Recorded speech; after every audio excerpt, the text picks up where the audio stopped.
आए हुए। तो खोरी में खुद का मकान है जी। कितने वर्ग मीटर में बनाया? हमने बनाया है 100 गज में सर। 100 गज में। क्या करते हो खोरी में रह करके? सर खोरी में हम लेबर का काम करते हैं।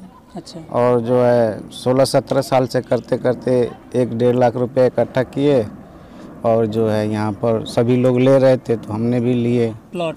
जी।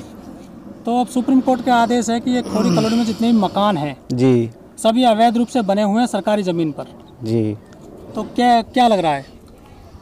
तो सर सरकारी ज़मीन तो होता ही है, जब पब्लिक जाएगी कहाँ? हम लोग लेबर आदमी हैं और लेबर आदमी जो है बिहार में भी ना कोई रोज़गार है और ना कहीं है, हर जगह से मारे भाग रहे हैं। कहाँ रहेंगे हम लोग? अगर टूट जाएगा तो मान लीजिए बिहार में भी हमारे ना रहने का जगह है, ना वहाँ पे कोई जुगाड़ रास्ता रोज़गार है, ना कुछ है, और छोटे छोटे बच्चे हैं।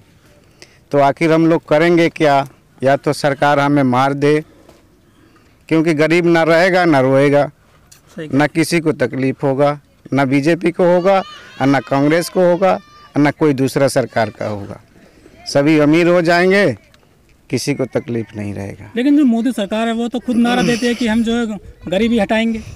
मोदी सरकार ने जो बोला है वो तो बोला ही है ना, टीवी पे बोला है या कागज़ों पे लिख के देते हैं, मगर गरीब आदमी को तो कभी मिला नहीं है सर। वो कह रहे हैं कि जहाँ झुग्गी वही मकान। ये नारा उनका सही है, बहुत बढ़िया नारा है, देखने में तो बहुत अच्छा लगता है, मगर गरीब आदमी ने कभी तो मिला नहीं। गरीब आदमी ना कभी इस चीज़ को पाया है कि गरीब आदमी कभी खुश हो। ये तो जो है अंबानी जी को झुग्गी देंगे, झोपड़ी देंगे, किसी गरीब को नहीं देंगे सर। अच्छा।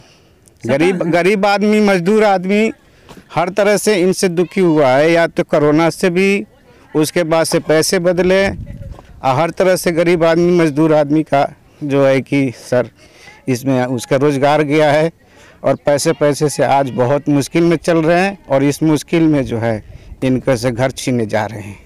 सरकार ये भी कहती है कि 2022 तक हम गरीबों को मकान देंगे बनाकर। कितना सच्चा है उनका ये नारा? ये नारा तो सच्चा नहीं है, मतलब सुनने में बहुत अच्छा लगता है ना। तो गांव में हमें कहीं किसी प्रधानमंत्री योजना मिली है, और अगर गांव में भी लेने जाते हैं तो पहले कहते हैं कि 20,000 लाओ, 25,000 लाओ। इतने पैसे है कहाँ से कि ला करके उनको देंगे पहले कि हमारा पास होगा। मतलब भ्रष्टाचार है सरकारी योजनाओं में। जी। तो हमें गरीब आदमी को तो मिलता नहीं है। जो अधिकारी हैं उनके नारे जितने चल रहे हैं या योजना चल रही है तो नारे सिर्फ अधिकारियों को मिलती है, उनके सहयोगियों को मिलता है। गरीब आदमियों को मजदूर तक पहुंचता नहीं, क्योंकि वो दिहाड़ी पर रोज जाना है, उसकी वो पहुंच तो नहीं पहुंच नहीं हो पा रही है, ना कोई उसको देता है, उसका नाम का कोई और लेकर के खा जरूर जाता है। तो सरकारी जो योजनाएं चलती हैं, चाहे इंदिरा आवास हो, चाहे शौचालय की योजना हो, ये आम आदमी तक जो निचले आदमी है उसको नहीं मिल रहा है। नहीं मिल रहा है सर। ये हमने गांव में भी कई बार गए कि भाई साहब हमें ये चीज़ दे दो, तो हाँ आ जाएंगे, और आज तक नहीं आए। मोदी सरकार का एक नारा है कि सबका साथ, सबका विकास, सबका विश्वास। आज भी जो है सर हमारे पास जो भी 150 गज घर में है, गांव में है, वो आज भी ऐसे ही पड़े हुए हैं। वहाँ भी झोपड़ी रखा हुआ है। कौन सा जिला पड़ता है बिहार में? हमारा बिहार गोपालगंज में पड़ता है, और वहाँ भी हमारी झोपड़ी रखा हुआ है। लेकिन बिहार उस झोपड़ी से पानी अंदर ही गिरता है, बाहर नहीं गिरता है, आज भी है। लेकिन वहाँ तो कहते हैं, और यहाँ भी हमारा छीनने जा रहे हैं। कह रहे नीतीश बाबू की अच्छी सरकार है बिहार में। नीतीश जी का है, हम मान रहे हैं। नीतीश जी जो भी नेता बैठ जाते हैं वो तो सोचते हैं कि मैं सुखी हो गया तो सभी सुखी हो गए। अच्छा। मगर जो मजदूर है, जो दिहाड़ी कर रहा है, मिट्टी खोद रहा है, या मिट्टी से उसको पढ़े लिखे नहीं है तो उसको तो मिलता नहीं है। जो अधिकारी हैं या उनके सहयोगी है या पढ़े लिखे हैं जिनकी पहुंच है उनको मिल रहे हैं। अच्छा रोहित जी, आप बिहार से आते हैं जी। अक्सर ऐसा कहा जाता है कि बिहार में सबसे ज़्यादा अफसर बनते हैं, IAS PCS बनते हैं। वहाँ बहुत सारे गरीब भी हैं, वहाँ अफसर भी हैं, बहुत सारे गरीब भी हैं। इसके पीछे जो अंतर है, दोनों जो ये अफसर हैं और गरीब के बीच में जो बहुत बड़ी खाई है, इसका मेन कारण क्या है? मेन कारण सर जो है गरीब ही रह रहा है और अमीर रह रहा है। अमीर आदमी अफसर बन करके आ रहे हैं। जो कोई ज़्यादा से ज़्यादा मान लीजिए 100 में 2% आदमी गरीब जो है अफसर IPS बन कर आता है या कुछ आता है, मगर 100 में से जो है सर 95% जो गरीब है वो आज भी गरीब ही है। और आज भी वो मजदूरी कर रहा है और आज भी गरीब ही मजदूर करके और अपने बच्चों को पेट पाल रहा है, ताकि उनको अच्छी पढ़ाई भी नहीं हो पा रही है। और सरकारी स्कूल जो होता है उसमें जो है कोई भी अगर टीचर है, अगर जिसकी सरकारी नौकरी लग जाती है तो समझ लीजिए कि उसका आराम का नौकरी हो गया। और वो जा कर के स्कूल में करना क्या है कि बच्चों को बैठा देते हैं और अपना आराम से कुर्सी के टेबल पर पैर रख करके और सोए रहते हैं। जो सरकार इसलिए गरीब आदमी का बच्चा जो है आगे नहीं बढ़ पाता है, क्योंकि उनको अच्छी जो है शिक्षा नहीं मिलती है। शिक्षा यही कारण है कि नहीं मिलती है। गरीब आदमी वो इतना देखता नहीं है कि मेरा बच्चा पढ़ रहा है, क्या पढ़ रहा है क्या नहीं पढ़ रहा है, क्योंकि उसको तो खुद मालूम नहीं है।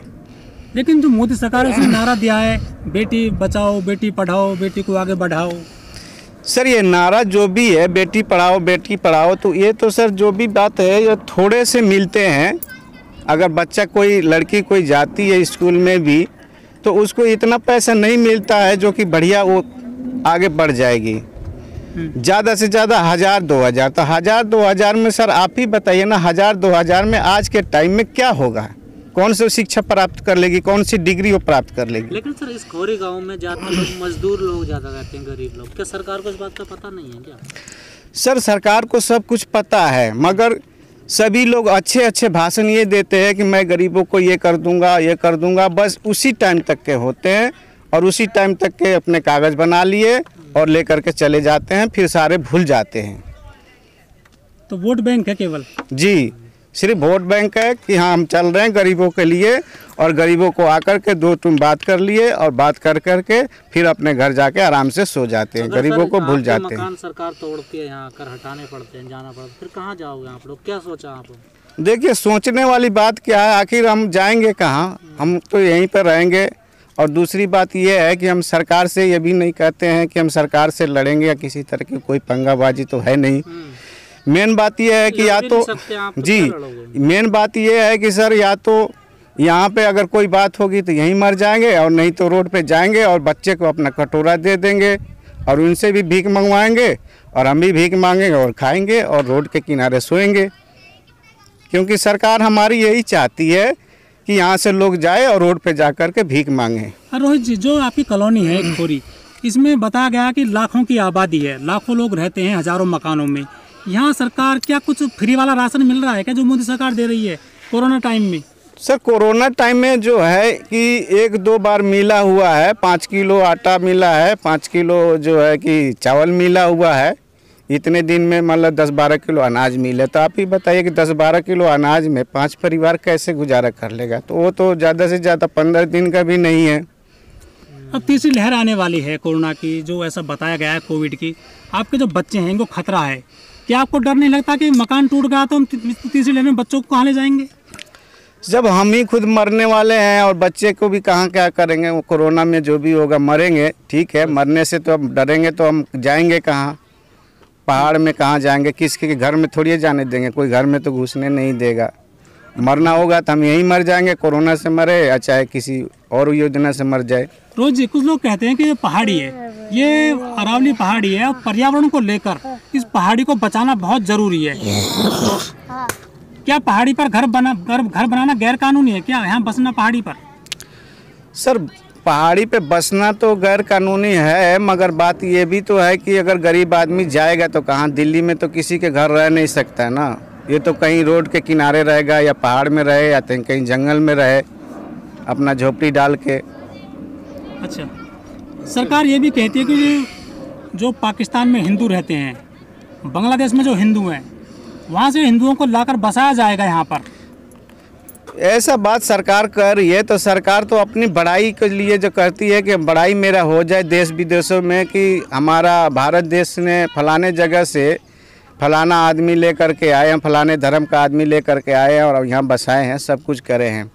मगर बात यह है कि जो हमारे घर के गरीब आदमी जो भूखा रह जाए, मगर हम बाहर से ला करके दूसरे को भोजन देंगे, उसको रहने का शरण देंगे, मगर हमारे घर का जो है बच्चा है वो भूखा रहे, वो जो है रोड पे सोए, उसका टेंशन नहीं है। हम बाहर से लाएंगे ताकि हमारी मीडिया में नाम हो जाए। सरकार यही चाहती है कि मीडिया में नाम हो जाए, कि हम फलाना सरकार ने हमने ऐसा किया है। सरकार से क्या कहना चाहोगे आप, क्या अपील करोगे अपनी तरफ से लोगों के लिए? सरकार से हम यही अपील करेंगे कि हम यहाँ से नहीं जाएंगे, हम यहीं रहेंगे और हमारी सारी सुविधा मिलनी चाहिए, ताकि हम जो है यहाँ पे सरकार के फिर दोबारा से नाम ले सकें। नहीं तो सरकार को हम कभी फिर नाम नहीं लेंगे और हम हर कहीं भी और किसी की समाज में बैठेंगे तो कहेंगे कि बीजेपी सरकार को कभी वोट नहीं देना चाहिए।